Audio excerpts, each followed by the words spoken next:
Ya, selamat pagi para siswa-siswi SMP 54 yang Ibu cintai. Pada pagi hari ini Ibu akan memberitahukan tentang wawasan Wiyata Mandala dan sarana sekolah. Perkenalkan, nama Ibu Kristina. Ibu mengajar bahasa Indonesia di kelas 7A sampai 7E dan Ibu adalah wali kelas 7E. Pada kesempatan kali ini, Ibu akan membahas tentang wawasan Wiyata Mandala dan sarana sekolah. Mari kita lihat di PowerPoint berikut ini. Apa sih wawasan Wiyata Mandala? Wawasan Wiyata Mandala, wawasan artinya konsep atau cara pandang. Wiyata berasal dari bahasa Jawa yang berarti pengajaran atau pendidikan. Mandala berarti bulatan atau lingkungan daerah. Berarti apa sih yang namanya Wiyata Mandala? Wiyata Mandala adalah lingkungan di mana pendidikan, proses belajar dan mengajar. Kenapa kalian harus mengetahui hal tersebut? Mari kita lihat selanjutnya ya. Pertama, ini adalah dasar hukum wawasan Wiyata Mandala.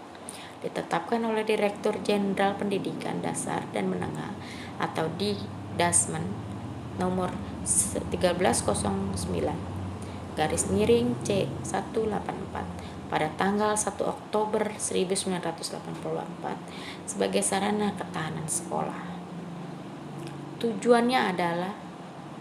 Tujuan pendidikan seperti termaktub pasal 3 Undang-Undang Sistem Pendidikan Nasional Undang-Undang Sisdiknas. Sekolah memban misi pendidikan, oleh karena itu sekolah tidak boleh digunakan untuk tujuan-tujuan di luar tujuan pendidikan. Contohnya kayak bagaimana? Kayak misalnya untuk tujuan yang tidak baik. Pastinya pendidikan itu harus menjadikan suatu siswa-siswi menjadi lebih baik, lebih berwawasan luas, dan tidak memandang satu sisi saja. Kalau memandang satu sisi saja itu tidak pendidikan. Jadi kalau kalian biasanya di SD punya satu guru, kalau di SMP sekarang itu mempunyai 10 guru yang berbeda. Itu adalah tujuannya untuk kalian memahami kalau pendidikan di SMP berbeda dengan pendidikan di SD.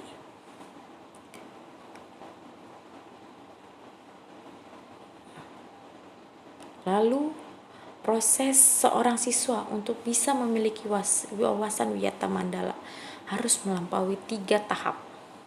Yang pertama, mengetahui apa, yaitu mengetahui lingkungan fisik sekolah. Adapun lingkungan fisik sekolah yaitu melalui panca indera. Contohnya mengetahui tempat ruang guru di mana, mengetahui letak perpustakaan di mana, mengetahui fasilitas sekolah apa saja.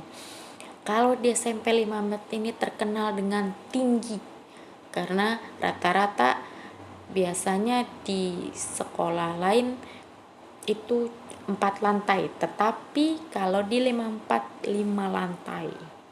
Ya, apa aja di dalam 5 lantai itu kalian bisa cari tahu nanti setelah COVID ini selesai. Yang kedua, setelah mengetahui, kalian harus mengenal. Mengenal apa? Di mana letak sebuah lingkungan fisik? Siswa harus bisa mengenalnya. Berarti memahami seluk-beluknya. Misalnya, setelah mengetahui letak perpustakaan, harus dikenali perpustakaan tersebut. Fungsi dan cara memanfaatkan koleksi perpustakaan. Jadi kalau misalnya kalian tahu letak perpustakaan yang kalian datangi adalah rapi, keluar kalian juga harus rapi. buku-bukunya tertata dengan baik, jadi kalian bisa memakainya juga dengan baik. Misalnya kalau kalian mempunyai dikasih perpustakaan buku paket, kalian pasti harus merawat dengan baik, karena di perpustakaan itu semua bukunya baik, ya, keadaan kondisinya baik. Kalian makanya harus merawat, menjaga buku tersebut. Yang ketiga adalah mencintai. Setelah mengenal, tahap selanjutnya adalah mencintai. Semua lingkungan yang ada di sekolah harus dicintai. Misalnya sudah mengenal perpustakaan harus dicintai dengan cara dimanfaatkan, dikunjungi, dan dijaga kebersihannya. Kebanyakan orang biasanya kalau sudah memakai buku, taruhnya berantakan, taruhnya sembarangan, tidak dijaga. Banyak yang seperti itu sering terjadi di bagian buku paket. Biasanya dikasih buku paketnya bersih, rapi, baru pulangnya itu ada yang robek, ada yang tidak ada bentuk, ada yang nggak tahu kemana sampulnya, tidak pakai sampul, padahal dikasihnya pada saat kalian masuk itu bersih, rapi, dan baru. Kalian tidak boleh seperti itu ya. Kalau dikasih bersih, harus pas pengembalian harus masih rapi. Yang selanjutnya adalah komponen peran. Nah, peran di sini ada beberapa peran. Yang pertama adalah peran kepala sekolah, berwenang dan bertanggung jawab penuh terhadap penyelenggaraan pendidikan lingkungan sekolah. Yang kedua, menyelenggarakan musyawarah yang melibatkan pendidik, OSIS, komite sekolah, tokoh masyarakat, dan pihak keamanan setempat. Itu adalah peran kepala sekolah. Jadi kalau kalian ada apa-apa, kepala sekolah itu yang akan menangani. Ya, yang kedua adalah peran guru. Peran guru adalah menjunjung tinggi martabat dan citra guru dengan sikap tingkah laku. Yang kedua, guru mampu memimpin baik di lingkungan sekolah maupun di luar lingkungan sekolah. Ketiga, peran civitas akademia. Tata usaha harus mendukung kepentingan administrasi sekolah. Yang kedua, perangkat seperti pegawai, satpam, tukang kebun, piket, dan lainnya harus dilaksanakan hak dan kewajibannya. Keempat, kalian peran murid. Yang pertama, menaati tata tertib yang berlaku di sekolah tanpa kecuali. Kedua, hormat dan sopan kepada guru dan warga sekolah lainnya. Ya. Yang pertama itu peran murid harus menaati tata tertib. Seperti yang kalian tahu, tata tertib nanti akan dijelaskan sama guru lain. Nah, kalian harus menaati semua yang ada di peraturan tersebut, karena SMP 54 mempunyai peran untuk membuat tata tertib dengan tanpa kecuali harus ditaati dan dilakukan. Kelima, peran masyarakat di sekitar adalah ikut menjaga keamanan lingkungan sekolah. Yang kedua, mendukung program dan kebijakan untuk kemajuan belajar dan mengajar. Yang kalian harus ikutin adalah yang peran murid ya nak. Peran murid ini ikut menaati tata tertib itu sangat-sangat dibutuhkan, apalagi dalam keadaan kondisi belajar dari rumah atau PJJ, pembelajaran jarak jauh, yang biasanya pada saat kalian belajar dari rumah, kegiatan belajar mengajarnya ibu bapak guru tidak bisa mengontrol, tetapi harus orang tua. Disitulah kendalanya kalian selama COVID ini. Tapi tidak apa-apa, yang penting kalian tetap mengikuti pembelajaran jarak jauh secara aktif, secara inovatif, ya. Jadi kalian harus terus mengikuti perkembangan yang ada. Selama nanti kita berdoa sama-sama supaya COVID ini selesai, biar kita bertatap muka, biar kita sama-sama belajar, sama-sama di sekolah lagi, oke?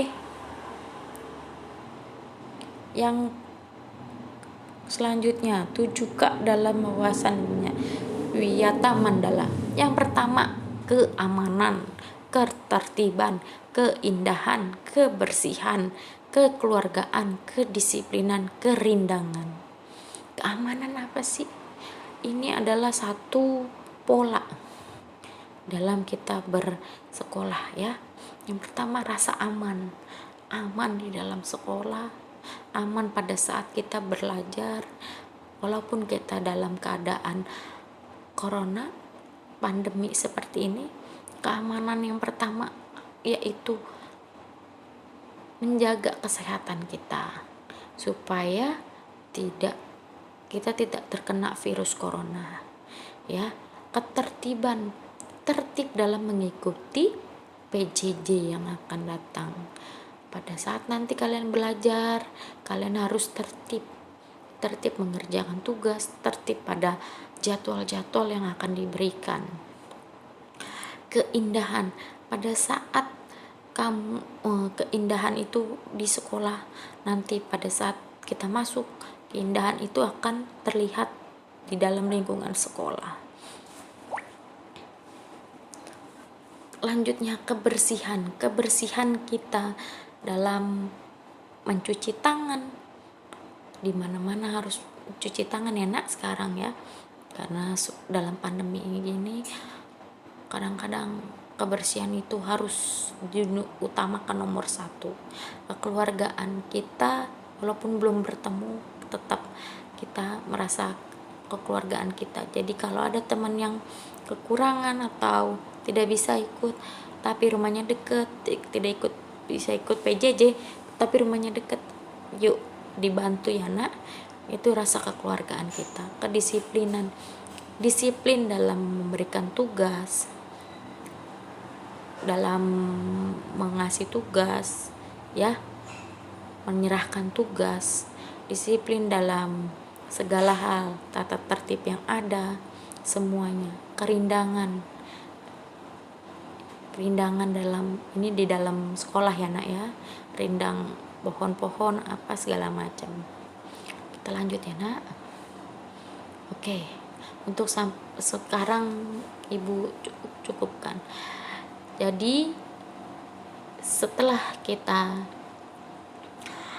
melihat Wiyata Mandala tadi, dalam pandemi seperti ini jangan lupa nak, kita cuci tangan, memakai masker, dan menjaga jarak, ya.